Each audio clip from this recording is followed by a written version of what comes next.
السلام علیکم ناظرین، آپ دیکھیں پروگرام ریڈ زون اور میں ہوں سہیل اقبال بھٹی۔ ناظرین، سپریم کورٹ آف پاکستان کے حکم کی روشنی میں وفاقی حکومت کی طرف سے بانی پی ٹی آئی کی علاج معالجے کے لیے کچھ اقدامات کیے گئے، تاہم پاکستان تحریک انصاف اس سے مطمئن دکھائی نہیں دے رہی۔ پاکستان تحریک انصاف نے حکومت کی اس اقدام کے خلاف توہین عدالت کی درخواست دائر کر دی ہے، جبکہ وفاقی وزیر اطلاعات و نشریات عطا تارڑ کا کہنا ہے کہ بانی پی ٹی آئی، ان کی پوری فیملی اور پارٹی نے توہین عدالت کی ہے، ہم ان کے خلاف عدالت سے رجوع کریں گے۔ دونوں طرف سے اب توہین عدالت کا الزام عائد کیا جا رہا ہے۔ کیا حکومت نے سپریم کورٹ کے احکامات کی روشنی میں بانی پی ٹی آئی کو شفا ہاسپٹل لے جانے کی کوشش کی یا نہیں؟ کیا کچھ ایسے انتظامات کیے گئے تھے یا نہیں؟ اس کا ان سوالوں کا بھی آج جواب لیں گے۔ اور اس کے ساتھ اگر بانی پی ٹی آئی کی صحت ٹھیک ہے، ان کا سرکاری ہاسپٹل میں علاج ہوا ہے، تو اس کو پھر تسلیم کرنے کی بجائے اس کے اوپر سیاست کیوں کی جا رہی ہے؟ سب سے بڑا سوال یہ کہ سپریم کورٹ آف پاکستان نے منع کیا تھا کہ بانی پی ٹی آئی کے چیک اپ کے بعد میڈیا سے گفتگو نہیں کی جائے گی، لیکن بانی پی ٹی آئی کی فیملی میں ان کے ذاتی معالج نے پریس کانفرنس کی۔ کیا حکومت کی درخواست پر پاکستان تحریک انصاف کے قیادت کے خلاف، بانی پی ٹی آئی کی فیملی کے خلاف کیا توہین عدالت کی کارروائی شروع ہو سکتی ہے یا نہیں؟ اس پر بھی آج کے پروگرام میں بات کریں گے، اور اس کے ساتھ آپ کو بتائیں گے ناظرین کہ پاکستان تحریک انصاف جو بیانیہ بنانے کی ماہر تصور کی جاتی ہے، انہوں نے بانی پی ٹی آئی کی صحت کے اوپر جو بیانیہ بنانے کی کوشش کی، اس کو عالمی میڈیا نے مسترد کر دیا ہے۔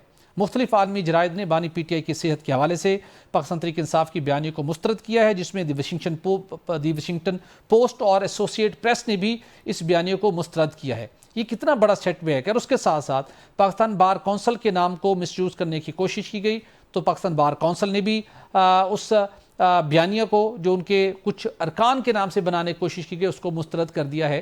تو پاکستان تحریک انصاف کو جب ایک بریدنگ سپیس مل رہی تھی، اس کو اویل کرنے کی بجائے انہوں نے دوبارہ ایسا راستہ کیوں اختیار کیا جس سے ان کی مشکلات میں اضافہ ہوتا ہوا دکھائی دے رہا ہے؟ اس پر بھی بات کریں گے۔ اس کے ساتھ آپ کو بتائیں گے کہ جے یو آئی ایف اے اور پاکستان تحریک انصاف اور دیگر اپوزیشن جماعتیں مل کر حکومت کے خلاف محاذ بنا رہی ہیں۔ کیا آنے والے دنوں میں حکومت کا جو پاور سٹرکچر کے اندر تبدیلی کا پلان ہے، کیا اپوزیشن کی جماعتیں اس کے راستے میں سب سے بڑی رکاوٹ بن سکتی ہیں یا نہیں؟ اس پر بھی آج کے پروگرام میں بات کریں گے۔ اور اس کے ساتھ آپ کو بتائیں گے کہ چینی کبھی برآمد کی جاتی ہے اور کبھی درآمد کی جاتی ہے۔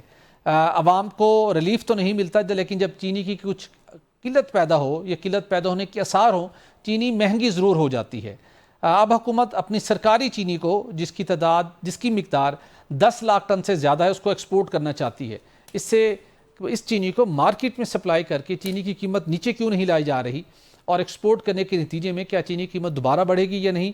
اس پر بھی آج کے پروگرام میں بات کریں گے۔ تو ان ٹاپک سے بات کرنے کے لیے اسٹوڈیو میں میرے ساتھ ہوں گے پاکستان پیپلز پارٹی کے سینئر رہنما سینیٹر شہادت وان صاحب، اور اسٹوڈیو میں ہی میرے ساتھ ہوں گے سینئر تجزیہ کار خواجہ متین صاحب، جبکہ ویڈیو لنک پر ہمیں جوائن کر رہے ہیں ترجمان جمعیت علماء اسلام اسلم غوری صاحب۔ آپ تینوں کو بہت شکریہ۔ شہادت وان صاحب، آپ سے جاننا چاہوں گا، آپ نے خود سیاست کے اندر مختلف سیاسی جماعتوں کو بڑے کٹھن حالات سے گزرنا پڑا، آپ ان حالات کے وٹنس ہیں، لیکن سیاسی جماعتیں اسی مشکل ترین راستے سے کوئی نہ کوئی راستہ نکالتی ہیں، ہمت نہیں ہارتی، لیکن جب کبھی انہیں کوئی موقع ملتا ہے، اس موقع سے وہ مزید اپنے لیے آسانیاں پیدا کرتی ہیں، اس موقع کو ہاتھ سے جانے نہیں دیتی۔ پیپلز پارٹی کا اگر ہم سیاسی مشکلات پر نظر دوڑائیں تو ایک طویل مشکلات کا ایک سفر ہے، لیکن اس سے الٹیمیٹلی پیپلز پارٹی نکلی۔ پاکستان تحریک انصاف انہی مراحل سے گزر رہی ہے۔ بانی پی ٹی آئی سے ملاقاتوں کا سلسلہ ختم ہو چکا تھا، لیکن پھر عدالت نے ایک حکم نامہ جاری کیا، جس کے نتیجے میں اگرچہ کہ شفا ہاسپٹل میں بانی پی ٹی آئی کا چیک اپ تو نہیں ہو سکا، لیکن ملاقاتوں کا سلسلہ ضرور شروع ہو گیا۔ جو صحت سے متعلق شبہات تھے وہ ختم ہو چکے، لیکن اسی پاکستان تحریک انصاف کی قیادت نے ان کے چیک اپ کے بعد، اگرچہ کہ چیک اپ سرکاری ہاسپٹل میں ہو، اس کے بعد ایک بڑی گرما گرم پریس کانفرنس کی، دوبارہ دھمکی آمیز بیانات تھے، کسی کو چھوڑیں گے نہیں، بانی پی ٹی آئی بھی یہی کہہ رہے ہیں، اور عدالتی حکم کے باوجود پریس کانفرنس کر ڈالی۔ تو آپ کو لگتا ہے کہ پاکستان تحریک انصاف کو جو ایک تھوڑی سی سپیس ملتی ہے، اس کو اویل کرنے کی بجائے وہ نیریٹو بلڈ کرنے کی کوشش کرتی ہے، میڈیا میں جا کے حکومت پر پریشر بلڈ کرنے کی کوشش کرتی ہے، جو کہ اس کے لیے یہ اسٹریٹجی کو درست ثابت نہیں ہو پا رہی؟ کس طرح دیکھ رہے ہیں اس معاملے میں پی ٹی آئی کی حکمت عملی کو؟ بہت شکریہ بھٹی صاحب، آپ نے ابتدائی میں جو بات کی ہے کہ آپ نے ہمیں ایکویٹ کیا ہے پاکستان پیپلز پارٹی کو پی ٹی آئی کے مقابلے میں، تو میرے خیال میں اگر اس لحاظ سے دیکھا جائے تو جتنے صبر و تحمل کا مظاہرہ اور جن کرائسس کو پاکستان پیپلز پارٹی نے فیس کیا، تو پاکستان میں کسی اور پولیٹیکل پارٹی نے سہولتیں تو لوگوں نے جو ہیں اویل کی ہوں گی جی، کہ اس کے بعد آپ یہ ہیں کہ موجودہ جو ہے پی ٹی آئی اور موجودہ گورنمنٹ کے درمیان جو کشمکش چل رہی ہے، یقینی طور پہ ایک حیرت کی بات یہ تھی کہ کہا یہ جا رہا تھا کہ جو جوڈیشری ہے وہ پی ٹی آئی کے ساتھ ایک طرف چل رہی ہے، اچانک جوڈیشری جو ہے وہ بالکل صاف پاک ہو گئی ہے۔ اگر آپ کو یاد ہوگا کہ ریزرو سیٹ کا اس بینچ کو جو ہمارے آنریبل معزز جج جو ہیں، جو اس کو بینچ کو ہیڈ کر رہے تھے، وہی جج جو ہے ریزرو سیٹ کے جو ہے فیصلے کے اندر بھی وہ تھے، کل کے جو ہے ان کے اوپر تحفظات تھے، آج جو ہے ان کے لیے جو ہے نا میں سمجھتا ہوں کہ ان کے لیے مطلب اظہار تہنیت ہے۔ تو اب سلسلہ یہ ہے کہ بہرحال جو کچھ بھی ہے، لیکن سپریم کورٹ کے 3 ججز نے ایک آرڈر پاس کیا۔ آرڈر پاس ہونے کے بعد گورنمنٹ کے لیے یہ رسپانسبلٹی بنتی تھی کہ اس کو امپلیمنٹ کیا جاتا، اور اس بات کی تصدیق تائید جو ہے میرے چیئرمین بلاول بھٹو زرداری صاحب نے نیشنل اسمبلی میں اپنی اسپیچ میں بھی کہا کہ کوئی بھی آدمی جو جوڈیشل کسٹڈی میں ہے یا پریزن میں ہے، قیدی ہے، تو اس کو ایک ساتھ برابری کا سلوک بھی ہونا چاہیے اور ٹریٹمنٹ جو ہے اس کا حق بنتا ہے۔ اب اس کو بھی چھوڑ دیں۔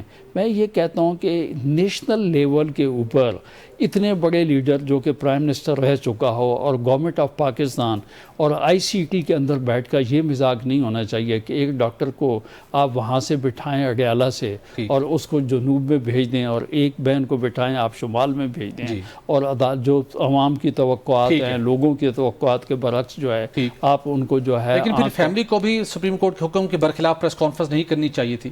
اس میں تھوڑی سی ایک تھن لائن ہے جی بات، اس میں یہ تھی کہ ان کے ٹریٹمنٹ کی جو ان کی میڈیکل رپورٹس ہیں ان کے اوپر جو ہے ان کے علاج کے اوپر کوئی سیاست نہیں کی جائے، تو جو سپریم کورٹ کا علاج تھا شفا انٹرنیشنل والا وہاں تک وہ پہنچا نہیں، تو لہٰذا میرے خیال میں جو ان کے ساتھ بیتی تو اس کے اوپر میرے خیال میں اگر آپ کہتے ہیں کہ اس کے اوپر زبان بھی خاموش رہے تو وہ میرا خیال ہے۔ میں واپس آتا ہوں، پھر آپ سے جانوں گا طاہر صاحب نے تو پوری پارٹی کو توہین عدالت کا مرتکب قرار دی ہے، فیملی کو بھی، کیا ہے ایسا ہے یا نہیں؟ لیگل پوائنٹ آپ سے جانیں گے۔ غوری صاحب، پاکستان تحریک انصاف اگرچہ کہ ہر بار جب بھی اس کی مشکلات میں اضافہ ہوتا ہے تو ہمیشہ وہ مولانا صاحب کے گھر کا دروازہ ضرور کھٹکھٹاتے ہیں، اور اس مرتبہ تو صرف پاکستان تحریک انصاف نہیں، متحدہ اپوزیشن مولانا صاحب کے پاس پہنچی ہے، اگرچہ کہ 28ویں یعنی ترمیم کی بھی بات ہو رہی ہے، نئے صوبوں کی بات بھی ہو رہی ہے، اور حکومت پر دباؤ بڑھنے کی بات بھی ہو رہی ہے، اور پیرالل اپوزیشن بھی متحد ہو کر آگے بڑھنے کا سوچ رہی ہے۔ کیا مولانا صاحب، جس کا پی ٹی آئی کے ساتھ اتحاد پارلیمنٹ تک ہے، کیا پی ٹی آئی اب سڑکوں پر آنا چاہتی ہے، اپوزیشن بھی سڑکوں پر نکلنا چاہتی ہے؟ کیا جے یو آئی حکومت کے خلاف اپوزیشن کی دیگر جماعتوں کے ساتھ مل کر سڑکوں پر آنے پر غور کر رہی ہے، یا کوئی ایسی تیاری کر رہی ہے؟ کہ اس وقت ملک کے اندرونی جغرافیائی صورتحال کو تبدیل کرنے کی باتیں ہو رہی ہیں، اور حکومت کہیں کہتی ہے کہ ہم نہیں کر رہے، حکومتی پارٹیاں کہتی ہیں، کہیں اس کی مخالفت بھی کر رہی ہیں، مذاکرات بھی کر رہی ہیں، اور ہمیں پتہ نہیں ہے کہ یہ کہاں سے یہ تجاویز آ رہی ہیں اور کون اس کا بینیفیشری ہے، اور اس طرح پورے میڈیا پہ ہر جگہ اس پہ بحث و مباحثے ہو رہے ہیں، اور حکومت اس کے لیے تیار نہیں۔ تو اس صورتحال میں اپوزیشن کو تو ایک اسٹرانگ رول ادا کرنا چاہیے۔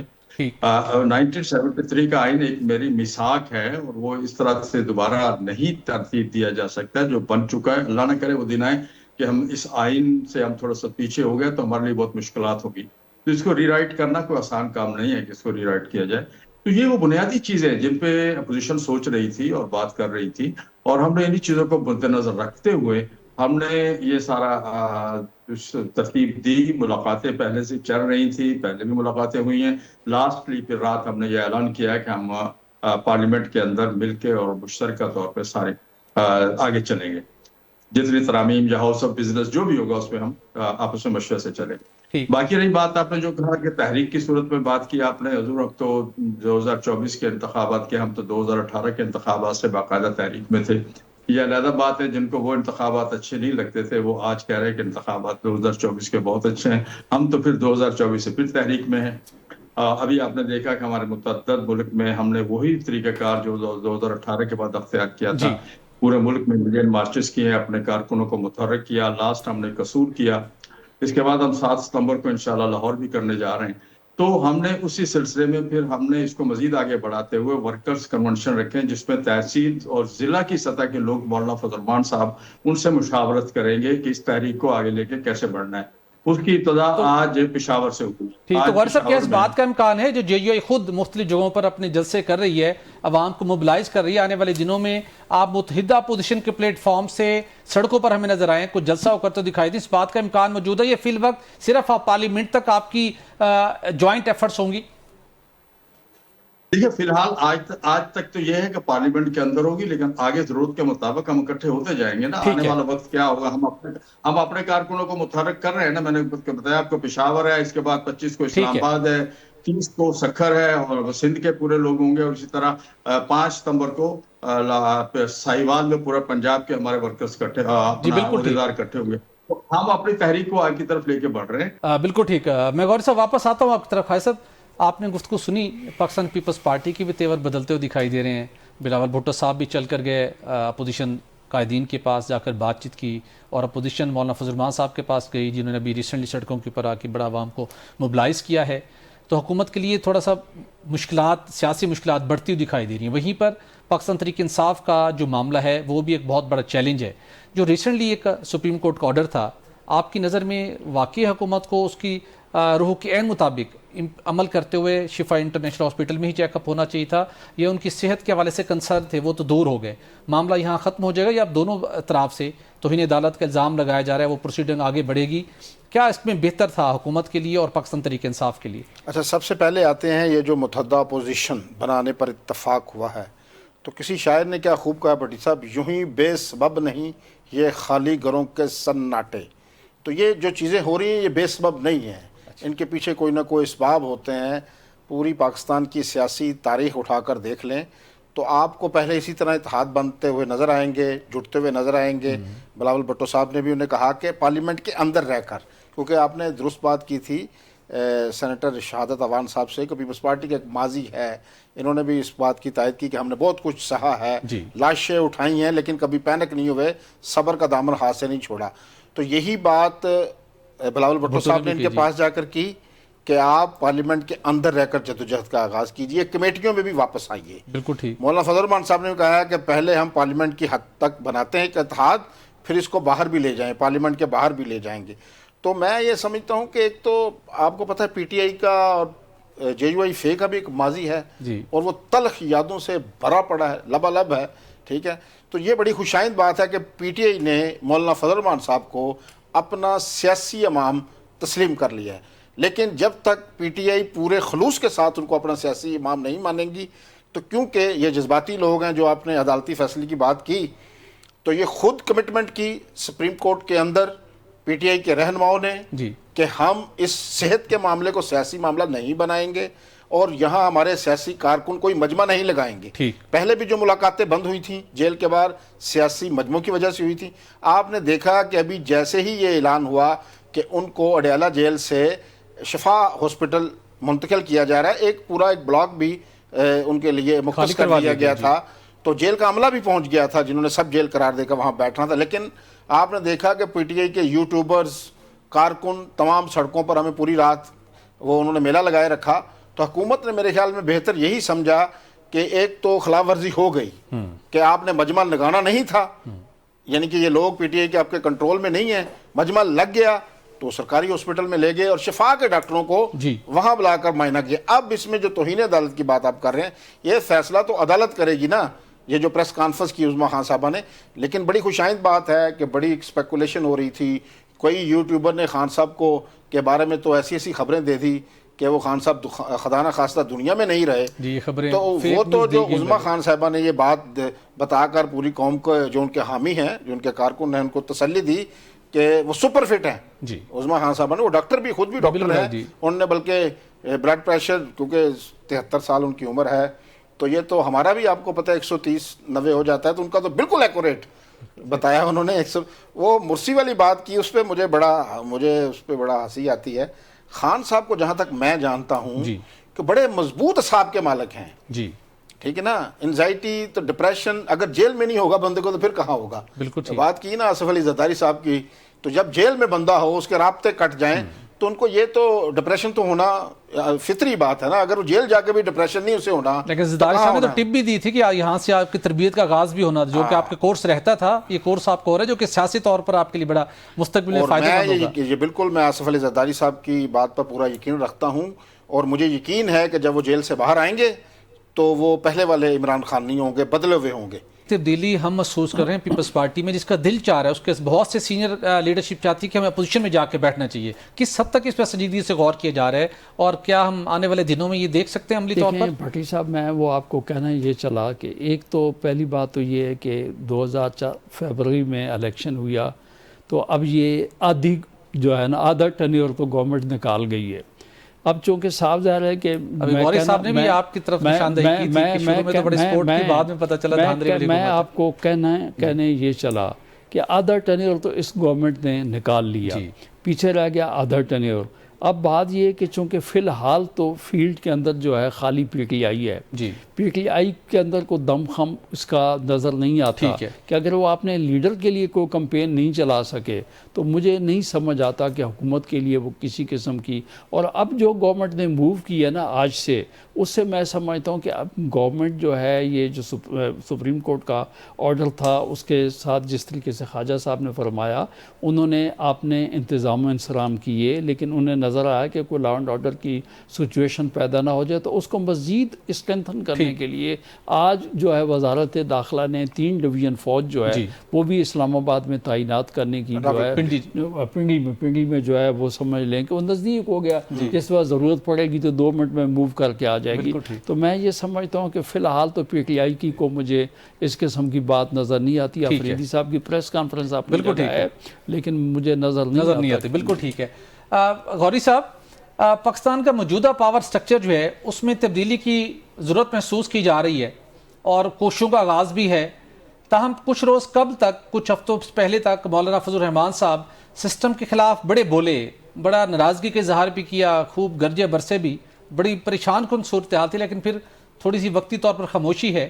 اگرچہ کہ ایک آپ کا موقف ہے اور مسلسل آپ کہتے ہیں کہ جو انتخابات ہیں ان کو تسلیم نہیں کرتے، دھاندلی ہوئی، لیکن جو سسٹم کے اندر بہتری کی بات کی جا رہی ہے، پاور سٹرکچر کو تبدیل کرنے کی بات کی جا رہی ہے، اگر حکومت ان کوششوں کا آغاز کرتی ہے تو جے یو آئی کا کیا موقف ہوگا؟ کیا حکومت کو اصولی طور پر کہیں سپورٹ کریں گے، یا ان پاور سٹرکچر کو تبدیل کرنے کی کوششوں کی آپ حوصلہ شکنی کریں گے کہ جو آپ کا موقف ہے کہ پہلے شفاف انتخابات ہوں پھر بہتری کا سفر شروع ہو؟ کیا جے یو آئی کی حکمت عملی ہوگی؟ کیسے جے یو آئی ان معاملات پر غور کرتی ہے؟ دیکھیے، ابھی آپ کے چند دن پہلے بلاول بھٹو زرداری صاحب نے خود فرمایا کہ یہ فارم 47 کی حکومت ہے۔ جب ایک اسمبلی کے، ہم بھی یہی کہتے ہیں، پی ٹی آئی بھی یہی کہتی ہے، بلاول صاحب نے بھی یہی کہا ہے، ہم سب یہی کہتے ہیں کہ یہ فارم 47 کی اسمبلی ہے، تو کیا اس اسمبلی کو اتنا بااختیار بنایا جائے کہ وہ ملک کے اندر کے جغرافیائی سسٹم کو تبدیل کر سکے؟ کیا وہ اس طرح کے آئینی ترامیم کر سکے جس سے آئین کا پورا حلیہ ہی تبدیل ہو جائے؟ کیا ہم اس کو اس کی اجازت دی جا سکتی ہے؟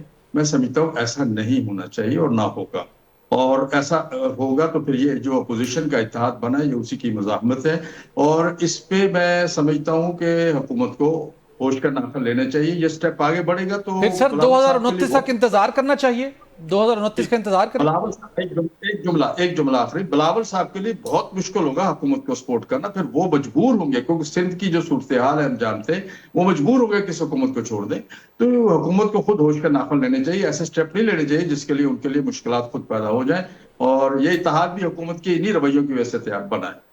تو پھر سر کیا جو سسٹم میں بہتری لانے کی کوششیں ہیں یا عملی اقدامات ہونے چاہیے، اس کے لیے 2029 کا انتظار کریں، نئے الیکشن ہوں، پھر ان اقدامات کے اوپر کوشش ہونی چاہیے کہ پھر کیسے کیا کرنا چاہیے؟ چونکہ وقت میٹر کرتا ہے، اتنا مزید انتظار نہیں کیا جا سکتا۔ نقوی صاحب بھی کہہ رہے ہیں سسٹم کولیپس کر چکا ہے، جی فوری کچھ کرنے کی ضرورت ہے۔ دیکھیے، نقوی صاحب جس سسٹم کی بات کر رہے ہیں نا، وہ سسٹم 1973 کے آئین کے اندر نہیں ہے۔ وہ سسٹم یہ ہے کہ جو اپنی مرضی کی حکومتیں بنائی جاتی ہیں، جعلی انتخابات کرائے جاتے ہیں، دھاندلی زدہ حکومتیں تیار کی جاتی ہیں، اس سسٹم کی بات کریں، وہ واقعہ کولیپس کر گیا ہے۔ ہم کہتے ہیں کولیپس کر گیا، اس میں تو کوئی شک نہیں ہے، لیکن کیا آپ نے 1973 کے آئین کے مطابق آپ اگر کام کریں گے، اس کے مطابق انتخابات کرائیں گے، اس آئین کے اوپر مکمل عمل درآمد کرائیں گے، ہر ادارہ، ہر آدمی، ہر سیاسی جماعت، پارلیمنٹ، ہر اپنے